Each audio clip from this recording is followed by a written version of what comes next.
Alright guys, today we are looking at week 6, Thursday. And looking at the first one, it wanted me to look at the past tense of the verbs and change my verbs to past tense to complete the sentence. So I said Emily grabbed the iPad before any water dripped onto it. So with that, because it's a consonant or a vowel and then a consonant, I have to double that consonant before I add the ed. So grabbed is G-R-A-B-B-E-D and dripped is D-R-I-P-P-E-D. Moving on to correct comparative or superlative adjectives. When I'm looking at that, I'm looking at if I'm comparing two things, it's comparative. If I'm comparing more than two things, it's superlative. So comparative is going to use an ER on the end or more at the beginning. If it's generally, the rule is if the word has two syllables or less, you are going to put more or you're going to put ER or EST at the end. And if it has more than two syllables, you are going to put more or most in front of it. Now remember, that's usually, because with language it doesn't always happen like that. Sometimes it's different. So on this we have stressful. Stressful is actually just two syllables, but because the word is so large, we put more in front of it. So this moment was more stressful than the time she misplaced her iPad. So it's comparing this moment to the moment when she misplaced her iPad. Moving on to the next box, it's asking whether it's a simile or a metaphor. A simile and metaphor are very similar to each other. A simile compares two things that are not alike, and it uses the word like or as, whereas a metaphor compares two things, and it does not use like or as. So we're comparing in this Emily to a cat, and Emily and cat are not the same thing. So that's comparing our unlike things. Now, my decision is it a simile or a metaphor? Well, both a simile and a metaphor compare to unlike things.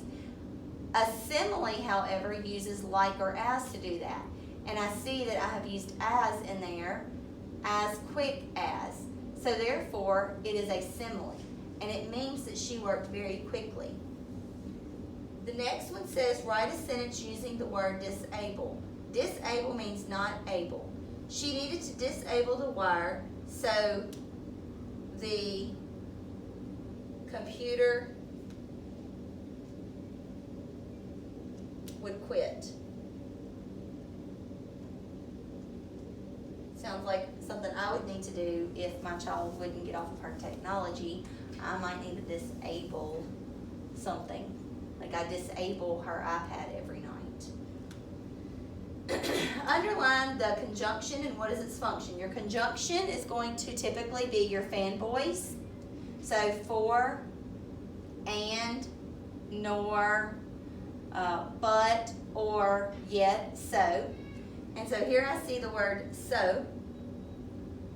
That is my conjunction, and it actually told me to underline it, but I circled it because obviously I didn't follow directions. And if I look on the left side, I didn't like the taste. That makes a complete sentence. And on the right side, I threw it away. That makes a complete sentence. So the so in this sentence, the function of this conjunction is that it is combining two complete sentences.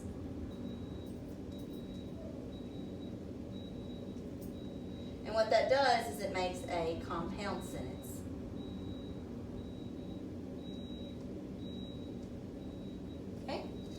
And then my next one, we are looking at add a comma to fix the sentence. After all, we did love playing a prank on him. I'm going to put it after the word all because it's a preposition. And when we have prepositional phrase at the beginning of the sentence, we have to offset that prepositional phrase with a comma. The last box for our language is write the meaning of the underlined word. The comic book hero has superhuman strength. If I look back In the Monday box, I've got the words above, over, beyond, and greater than that super is connected to. So I'm going to use greater than. I'm going to say that the comic book hero has strength that is greater than a human. Okay? And that is your language for today.